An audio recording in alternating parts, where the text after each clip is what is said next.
এই মামলার মূল বিষয়বস্তু দাঁড়িয়েছিল যে আদালত দেখবে সঠিক ইনভেস্টিগেশন হয়েছে কিনা, প্রপার ব্যক্তির বিরুদ্ধে প্রপার চার্জ এবং সাক্ষ্য প্রমাণ হাজির করা হয়েছে কিনা।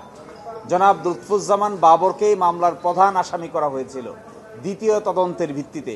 এই জনাব লুৎফুজ্জামান বাবরকেও আজকে খালাস দিয়েছেন এই কথা বলে যে তিনি রাজনৈতিক উদ্দেশ্যের ভিকটিম, শিকার, এবং তার বিরুদ্ধে সুনির্দিষ্ট কোনো তথ্য প্রমাণ কেউ হাজির করতে পারেনি। তার বিরুদ্ধে প্রথম অভিযোগ আনা হয়েছিল যে তিনি 5 জনকে প্রভাবিত করে মুক্তি দিয়ে দিয়েছিলেন।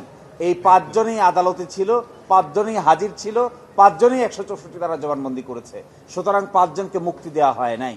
আর দ্বিতীয় অভিযোগ আনা হয়েছিল যে তৎকালীন সরকারের আমলে একটি তদন্ত রিপোর্ট হয়েছিল, ওই তদন্ত রিপোর্ট নাকি লুৎফুজ্জামান বাবর সাহেব প্রভাবিত করেছিলেন। এই তদন্ত রিপোর্টের প্রধান যিনি ছিলেন তখনকার যিনি স্বরাষ্ট্র সচিব, তিনি আদালতে এসে সাক্ষী দিয়েছেন। যিনি সদস্য সচিব ছিলেন তদন্ত কমিটির, তিনিও এসে সাক্ষী দিয়েছেন, কিন্তু তারা সুনির্দিষ্ট কোনো অভিযোগ তার বিরুদ্ধে দিতে পারেননি। ফলে লুৎফুজ্জামান বাবরকে এই মামলা থেকে বেকসুর খালাস প্রদান করেছেন। এছাড়াও অন্যান্য আসামি, বিশেষ করে মতিউর রহমান নিজামীর পক্ষে আমরা ছিলাম, ওনাকে মামলাটা এবেট হয়ে গেছে যেহেতু তিনি আগেই মৃত্যুবরণ করেছেন, কিন্তু যে ফাইন ছিল এই ফাইনটিও তিনি অন মেরিট খালাস করে দিয়েছেন।